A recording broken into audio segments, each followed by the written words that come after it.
Welcome back to Manny's Power Hour, guys, and I have a special guest with me. I know when you guys saw my first episode, you're wondering who the heck is Matrix. But this is Matrix, longtime friend, somebody I've played video games with, the guy that I said that I ditched and I apologize for. I don't know that he's accepted my apology yet, but we'll see. So Matrix, why don't you go ahead and introduce yourself to the people? I'm Matrix, MMatrixOI. You can feel free to friend me up because I don't have many of them. I play with a certain number of people because I've been gaming, man, probably since when I came out of the womb. Probably is the last time I remember, like the first time I remember actually gaming. And I've been on every single console. I love gaming. And not to brag, not to toot my own horn, but I ran one of the top 10 teams in the entire world on GB with gaming. IWMW stands for I wish a motherfucker would. Can I cuss on here? Yes. Stands for I wish a motherfucker would.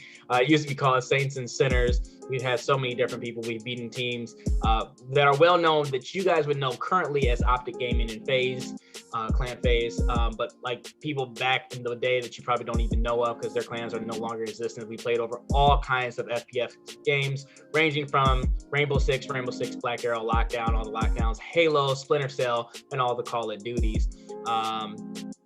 That's pretty much all I can pretty much say about myself and my love for gaming. Okay, so why don't we start with, what was your first gaming console? My first gaming console had to be the first Nintendo. Old school, gray, blow into the cartridge to get that bad boy to work kind of system. I mean, I know that before that would have been Atari, but I didn't have Atari.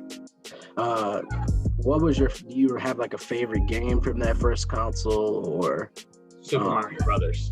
Why is Super Mario Brothers your favorite? It's a classic, but why is it your favorite?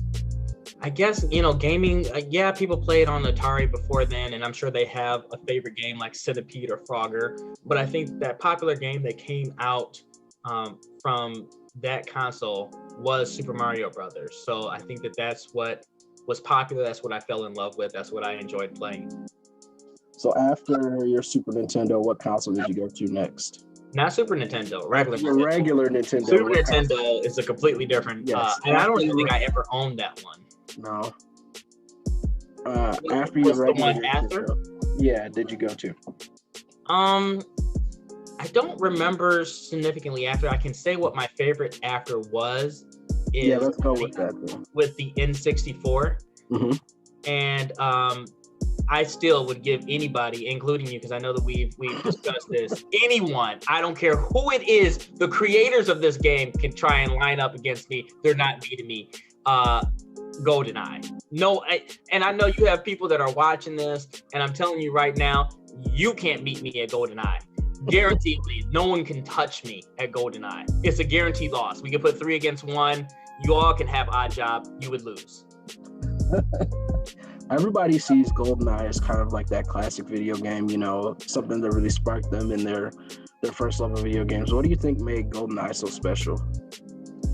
I think that looking at like the Nintendo and Atari, yes, and even on, Super Mario Brothers, you had the addition of like Gun Hunt that you can play, but this was like that violent Call of Duty version from back in the day of what we had and could experience. And I think that people fell in love with that, number one. And then also just the love and passion that people have for Bond. I mean, everyone growing up during that time wanted to be an agent or wanted to be 007. So you got the best of both worlds with it. And it was just good. It didn't have the best graphics, but it had the best graphics during that time. And it didn't have, the best anything else like characters and guns, but you grew to love them. I mean, the DD4, I'd smack anybody with that DD4. I mean, proximity mines, it's a guaranteed kill. I mean, everything was down to a T, was still good. You could use slappers, you could use, I think they had knives. Pretty sure they had knives. Yep, throwing knives on that game. And regardless on that, like all of those were legit solid guns that you could use and you fell in love with. Yeah, so I guess after N64 and GoldenEye, what's your next most memorable console move? Did you get a PlayStation? Did you go to PlayStation 2? I definitely played on PlayStation, and SmackDown versus Raw, which we've also talked about. I would give everybody in the world, especially 2008. You couldn't touch me. No one can touch me on 2007. I'm sorry, not 2008. You can't touch me 2008, but definitely 2007. That was like my golden time period. We used to, I'm a big wrestling fan. We used to host like wrestling events where we would watch the pay-per-view and then have like a tournament afterwards. And inside the tournament, we bought some of those like cheap belts that you can get from like Target or whatever.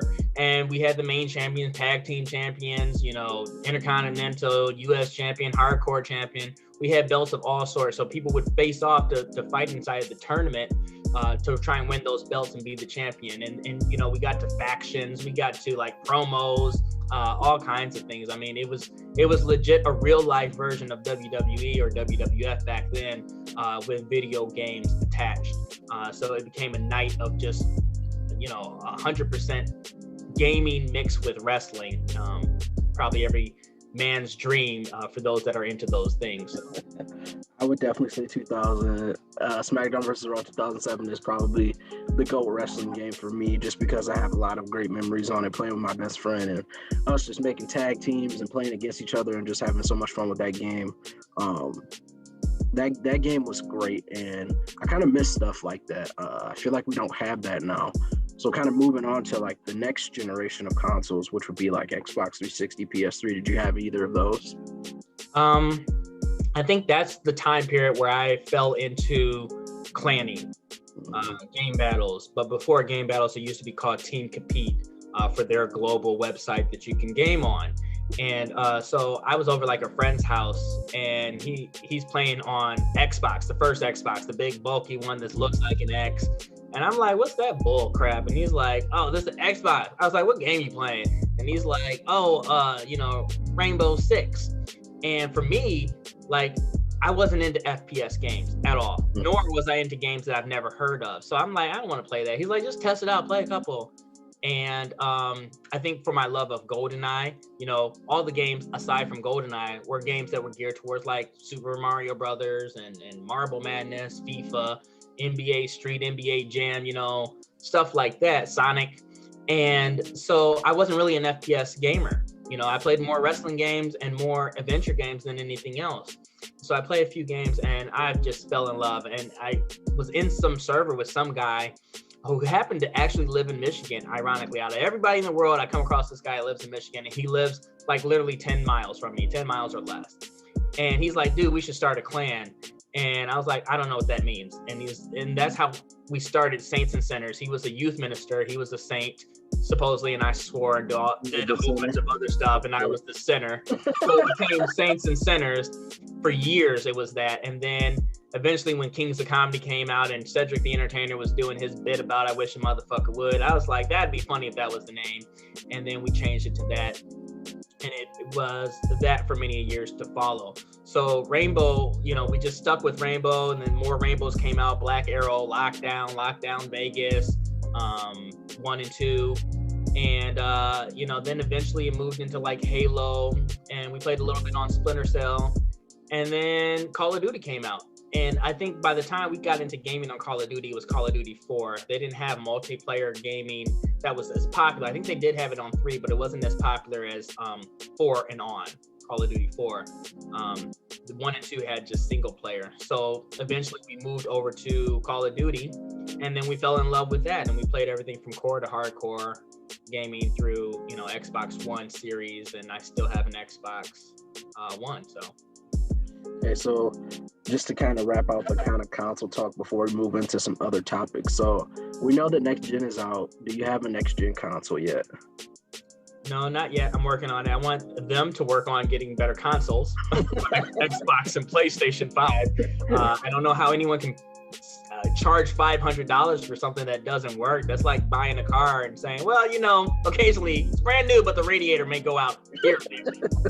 Like, I'm not about to spend a lot of money for a car and you have problems, just like I'm not going to drop $500 for a new console. And there's issues, but I'm definitely going to switch to the PS5. And why are you making the jump to PS5? It seems like I have a lot of friends that are kind of making that jump to PlayStation from Xbox? Is there like a specific reason for that? From Xbox to PlayStation. Xbox is on some BS. I had a big situation where they were charging me money. They switched my account, or they say I switched it from like yearly payments to monthly payments. Like, who would do that? That costs me more. And then they weren't going to fund me my money back. They're like, well, we'll give you 1 month free. It's just a lot of stuff with customer service, the quality of the console. You know, I've been through the 4 rings of death, all rings, where I just feel like they weren't making a good system. You know, then you had the exclusive games, and I wanted to play those exclusive games for PlayStation. There's a long list of different things that caused me to switch. Yeah, I think just because I think what happened to you probably is you got it early, but Xbox doesn't have a yearly pass anymore. They have moved on to like a monthly fee, and you get like, it's because the different things you can get with the Series S and the Series X. You can play your games anywhere now on a computer or something like that, but they don't have the yearly subscription anymore, so they probably just got you early.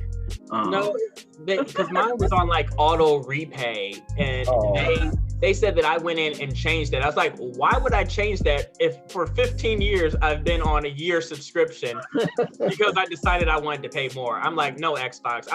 I told him, I said, look, I'll write a letter to every single manager up until Bill Gates, until I can get Bill Gates and have him resolve this. And they're like, there's nothing we can do. I'm like, you guys are $1 billion company. You're not going to give me several months that I've already paid for? Right. Yeah, that's crazy. Well, it sounds like a good reason to switch. So we kind of went through the years of like your gaming and like the different consoles you had and some of your favorite games. And a lot of people say that gaming has changed a lot. Would you agree with that statement, that gaming has changed? Definitely. Since the beginning of your time. And if so, how has gaming changed? I mean, there's too much to name. I mean, you could say graphics, you can say storyline, you can say the kinds of games that they came out with. Like I said, you didn't have the shoot 'em, blood and gore kinds of things until you got to, I mean, maybe there was a game that you can think of prior to GoldenEye, where it was that blood and guts shooting kind of thing. But, you know, Modern Warfare, Call of Duty, or even Rainbow, I mean, they really advanced that. For like what one was able to do on games and gaming. Definitely the storylines have definitely changed. You didn't get those advanced, almost like playing a movie, a mixture of being a part of that game plus the cinematics, and it makes you feel like you're a part of this movie or this adventure. You just had a joy in playing games back when it was, you know, just getting started. And then you move towards an era where your imagination was exploded by some bomb of pure greatness. And then the level of graphics, I mean, if you look at how graphics were, where it was like blockade kind of stuff, and it leads me into like looking at how popular Minecraft became, because Minecraft didn't go with the traditional, let's have amazing graphics. They went with like the old school graphics, and that game became popular. I don't know if it's because of nostalgia or that, or maybe just the ideal of building whatever you want, building a world. But graphics play a huge factor into the change of gaming, as well as, you know, story and capability to be engrossed into the world of gaming, to feel like you're a part of it or you're that person. And that goes even with the difference of first player to third player gaming. Yeah. I mean, that evolved over time too, to make it look like, instead of looking at the guy, now you are the guy. Yeah. So do you think that, you know, aside from graphics and maybe storytelling and some of those other positives, you know, some people say that gaming has changed. Some aspects are good or some aspects are bad. Do you think there's been some like negative changes in gaming that we've had? You know, people cite microtransactions, how microtransaction laden games are now, or, you know, even with Call of Duty, a game I know that you like, with the skill-based matchmaking. People are really complaining about that, especially on Call of Duty Black Ops Cold War right now, about how bad the skill-based matchmaking is. So are there some things that you think gaming has changed in a negative way? I mean, everyone's going to have an opinionated point of view on how it's changed in a negative way. Me being a hardcore gamer, I mean, there's not much I can say. Looking at some of the things that you've named in terms of how companies that make these games want to try and produce something that's better or different. Using Call of Duty as an example, where you move for this realistic boots on ground kind of thing to now you have these soldiers that are flying in the airs and they're robots like Terminators kind of things. Like it's stupid. We're talking about advanced warfare here, but continue. There's a couple of them, Black Ops 3 and 4. Like there's quite a few where it was just unreal. It's kind of boots on the ground. It's kind of boots on the ground. There was unreal. There were Terminators inside of that one, if I remember correctly. And I'm like, what is this? Like, why am I fighting Chappie? Like, this makes no sense. It's changed in the aspect that I think that people want to be, the designers want to be different and create something new, but it loses its value. It's like, all right, well, we're going to create a new GoldenEye, except now everyone's going to have bobbleheads. Like, why? Why are you doing that? Like, does not take away from that. And you won't have guns. You guys will get some old school guns from like the 1920s. Why? Why are you doing that? Oh, now they all have wings too. They can get special features where they can get wings and fly. Why? Stop changing GoldenEye. Stop changing Call of Duty. I mean, I think in that aspect, that is what sucks about the game industry and how gaming has changed. Other than that, I also think that they come out with a lot of the same concepts. Not very often do they change the uniqueness of having new stories and new ideas. Let's have a new Star Wars, a new Call of Duty. Let's come out with something new. That's how you got Last of Us. How you got some of these other popular games. And I don't think that they come out with those really genuine popular games versus having a sequel to another game.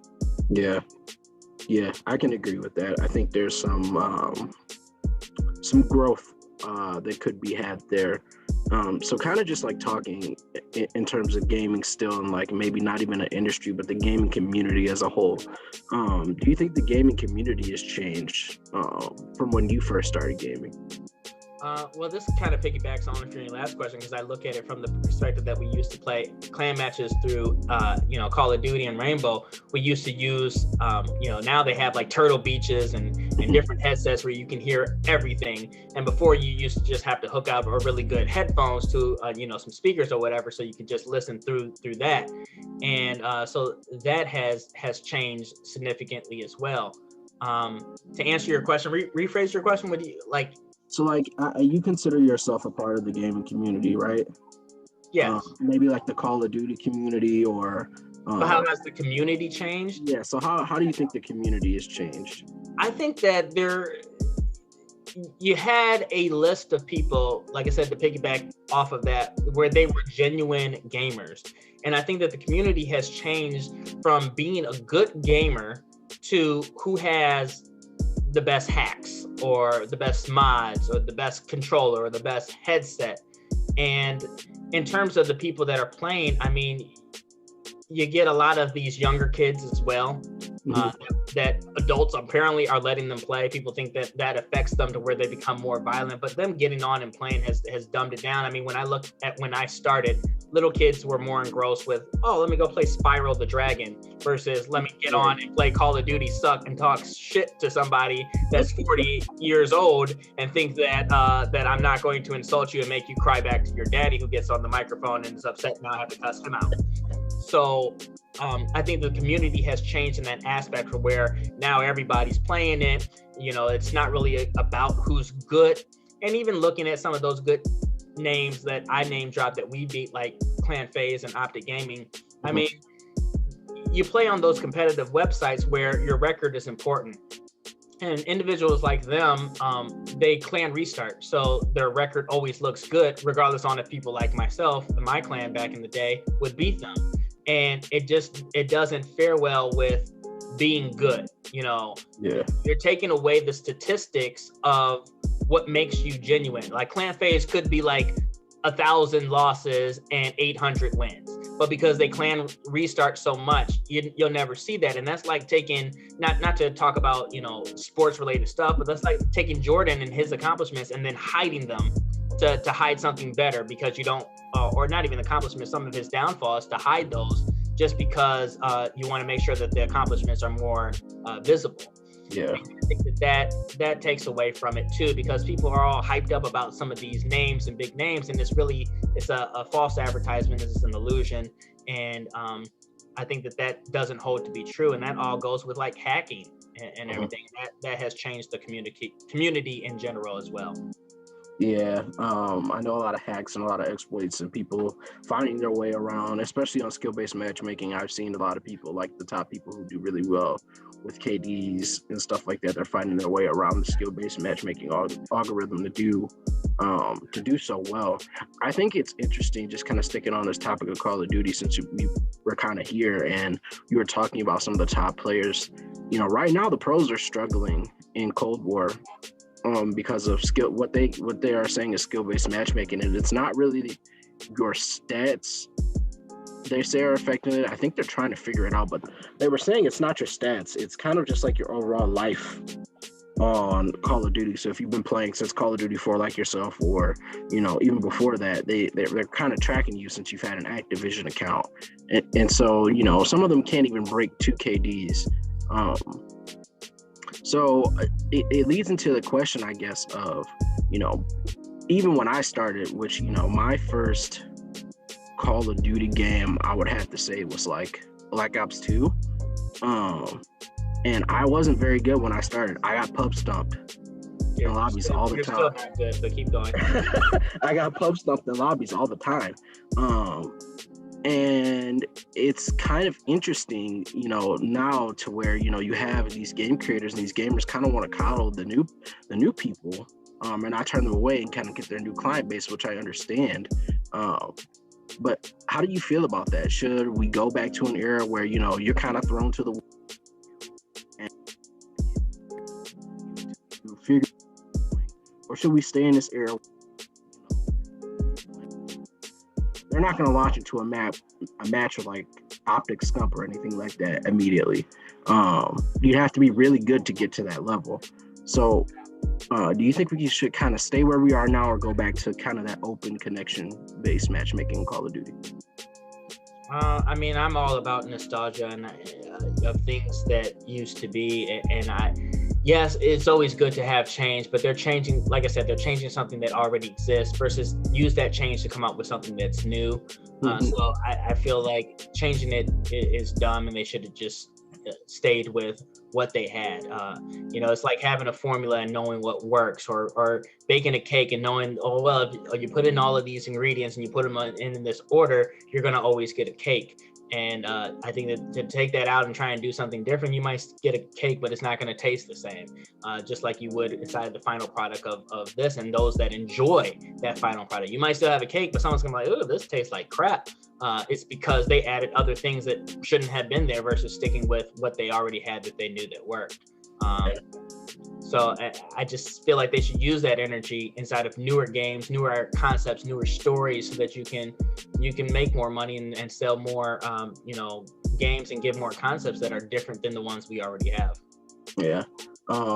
So I guess this kind of leads me to my next question, which is kind of on the lines of, you know, when you're new in a community, and you're new to gaming, you're trying to find your way, and find people to play games with. Do you think it's hard now, in this gaming space that we're in now, to kind of find people to play games with, you know, to kind of get that group together that you can get on a games with? Definitely. I think, I don't want to say that it happened when they started to introduce party chat, because now you're never exposed to newer people. You're always in the party with your friends. But I kind of want to say that that's the reason, because when I used the example of the story that I told you about how IWMW, or Saints and Sinners, got started, it was based not from my involvement with finding a love for Rainbow on Xbox that I've never played before at my friend's house, but it came from meeting somebody that told me about that I didn't know from around the world. And if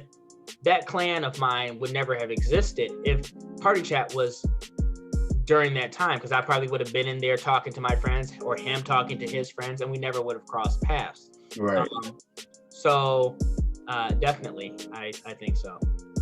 Do you think that there's anything that we maybe as a gaming community could do, or maybe just the gaming companies in general can do to kind of reinvigorate that? Because, you used to be able to get on and find new friends kind of in the gaming space. And I don't feel like, that's the same. I'm kind of blessed in a way because I was able to do that. But that was through just like sheer luck. Before that, I was pretty much gaming on my own. So do you think there's anything like a gaming company could do or like we as the gaming community could do to kind of make it easier for us to connect? Well, that's out of my pay grade, but if I had to throw anything out, I would say that if you can popularize sex, drugs, and alcohol, then you can do it with gaming. I think that they need to have new concepts that are just as popular as the ones that are popular. Mm-hmm. To create a bigger variety, and they need to fix a lot of the things where people get upset about and stop gaming. If somebody can get on and hack, then you're going to lose the love for people wanting to game or game on that game. Mm-hmm. So I think, and I know I'm sure that they do certain things, but they're spending billions and making billions to sell these games. Then the time and money needs to be invested to make sure that everything has been worked out. And I don't work for a game designing company to understand the trials and tribulations they go through. I'm sure they're like, yeah, we're working on it. It's not as easy as blah, blah, blah, because they understand it from being there. But I definitely would say that is the thing that makes gaming not as fun. Before getting on this call with you, I'm playing Call of Duty and to die on some bull shit where I'm like, this game is stupid, or I can't jump over a 1 foot, or I'm sorry, I can jump over like a 1 foot wall, but then I can't jump over a 3 foot wall. Like, that makes no sense to me. And then I died because of it. Like, I'm running away from someone being shot and I can't jump over this 3 foot wall. But I can jump over this, or I can jump, you know what I mean? Don't have me trying to do the problem story solving here thing, but you understand what I'm saying. Like, it's easy inside of one aspect and harder in the other, and sometimes vice versa, where it's no consistency that makes it enjoyable. And therefore I die on some bullshit, or I know that I'm shooting at somebody, the icon is definitely on him, and they didn't die. Someone's shooting me with, like, when the newest Call of Duty, not the newest one, because the newest one is Black Ops Cold War. Yes. The one before that was the one that I was playing. They had the 725 shotgun that can shoot you across the map. Yeah. So it's just little things like that. Like, you're $1 billion company. You didn't already figure that out or have people test that and say that that's bullshit. Like, just fixing a lot of the things that make gaming not fun. Yeah. And I think that there needs to be more popularized hardcore gaming outlets similar to game battles. Now, I don't know if there are any, but I'm sure that they aren't as popular as game battles, at least prior to when I stopped gaming from a clan perspective. That was the only one that I knew of that was the most popular one. And before that was Team Compete. So if you have different platforms that other people can go play on for other games, it opens up different avenues, because they might say, oh, the really good players are on game battles, but I can still go on and do competitive gaming with not as good gaming people and still have a love and a passion for it because I'm not as good. Then you open that door to more gamers being able to want to get on and play, versus you have this one or big platform where it's like, I'm not good enough for those kind of players to play. So you never go that route. Yeah. I think what you're bringing up is an interesting point, and it kind of ties into the conversation we've been having. So the competition and competitiveness of games, I play video games to be competitive. I want to win. But not everybody does that. I feel like everyone has a competitiveness, but not everybody wants to be on game battles. You get it? You get what I'm saying? Like, not everybody wants to do that or aspires to that level or thinks that they can get to that level. And that's kind of being brought to them with skill-based matchmaking. Especially if they're really good, or they're decent. Now they're being put up against really good people. And they're getting squashed like they would play, a clan match on GB. Nobody was out there running 500 dashes when they were born. You had to learn how to crawl and walk before you can run. And so, when you start off with, you want to play like that, but you're being matched up or playing with people that are so good that have been playing for years, it takes away from the fun of it, because you're not spending the time playing. I mean, using FPS games as an example, I talk shit about people that play TDM, because I say that it's for people that are inexperienced, because they can't play something where you have one life like Search and Destroy, because they always go in there and die, and then they're sitting there and waiting after the first 10 seconds. They want something where they can go in there and be able to die and come back and die and come back, so they can get their experiences up. Now, a lot of people use that as an example to say, oh no, I do it because I want to level up a gun or a weapon, which you can do still inside of any game mode if you're as good. So to me, that's not a relevant kind of excuse to use. It really deals with the fact of dying so quickly, and that's what happens when you're inside of rooms with monsters like me. Yeah, and I get that. And so the argument is that, the competitiveness is driving casuals away. People who play video games casually, they don't want to be competitive. They just want to get on and play a decent match of, Call of Duty or wherever they play. And, I might go 42-2 one match, and then I might get snubbed the next, but I'm having fun because it's casual, and at least I have a chance. And, people don't seem to feel like they have that chance anymore with kind of how the matchmaking scale is. So I kind of think that, that's a problem that we'll kind of see be addressed over time. I don't think that Call of Duty will get rid of skill-based matchmaking. They're still continuing to make money off their game, so why would they get rid of something that they want to implement and that they patent? So I wouldn't expect them to get rid of it, but it's just going to be an issue that I think we should all keep our eyes out for, especially if you're in the gaming space and the gaming community. So I guess my next question would be, you talked about your, and I kind of wanted to delve into your clan experience a little bit. What is it like, kind of being in that group for people who don't know? Because, this kind of, my show, Manny's Power Hour, is to kind of create that community and kind of show people what they can get for joining a community like this. Having teammates that you can play with or people that you can link up with. What is it like having, clan members that you can play matches with and kind of enjoy and have fun? And maybe you can give us some of your, one of your memorable moments from IWNW, formerly known as Saints and Sinners. It's great. I mean, I can't tell you how many different people around the world that I've never met before that have been inside of that clan. I can't tell you how many friendships I have made and many that I have lost. But it's in the hundreds of how many people I've come across all around the world. And like I said, some of them are now still to this day, my closest friends, family, if anything. I think that aspect of doing gaming and meeting people around the world is phenomenal, because it gets you into, it's like going out into public and meeting new people, but you're doing it on a platform that you love doing, which is gaming. For me with IWMW, it was a blessing because I was able to meet people back in the day. I don't know what it's like. I haven't ran my clan in a while, but it was to a point where you can meet somebody of any age, because like I said, now everyone's playing it. Little kids that are 8 years old and older guys that are 40, 50 years old are gaming. So I'm meeting all kinds of people, and I'm meeting people where some might be monsters at the game, similar to me, but a high majority are individuals that are terrible. And I think with my experience, I was able to take a lot out of gaming and teach a lot of those individuals that weren't experienced how to be monsters. And so the thing that I appreciated, we had to lose a crap load of games until we got really good, but it was the growth that I saw that made the journey so significant to me, and well valued, because I saw someone that was not good grow into becoming a monster. And then I saw our record of not being good become a record where we're beating Clan Phase and Optic Gaming. So I think that has always been something that I have valued the most.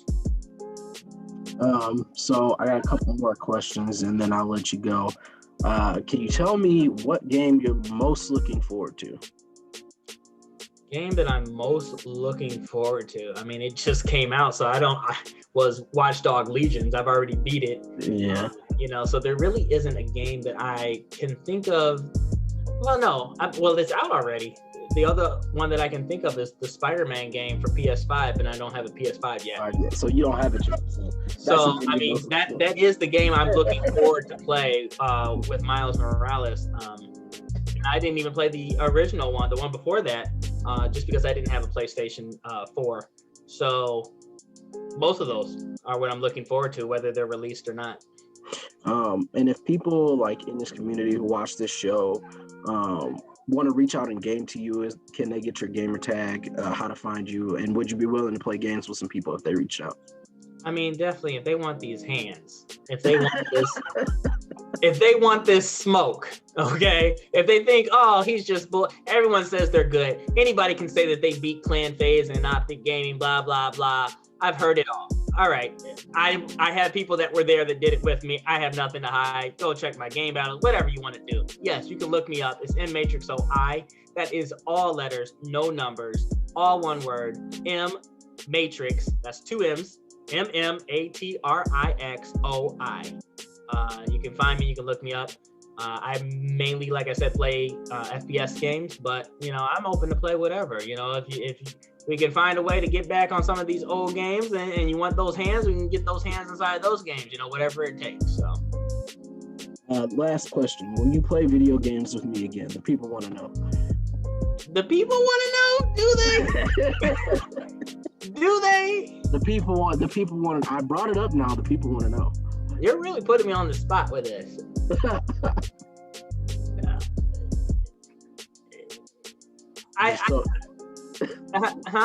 No answer. There are. You came from an era where I had been shunned many a times, and you came from the last era of IWMW where I had said I've been shunned that last time, and it has prevented my passion for wanting to competitively game. But it's also the fear, because like most jobs, like if you love a job and you leave the job, you want to go back to that job, or it's hard to leave that job. So for me, this clan has been around for so long, and being around anybody that was a part of it, or gaming with people that were a part of it, and may create that passion again, where I'm just destined to be, led down the same path as before. I can't really answer. I can't answer the question. You can't answer the question. So that's a yes, folks. Are you asking, will I game with you at all? Or like casual gaming. We don't have to be competitive.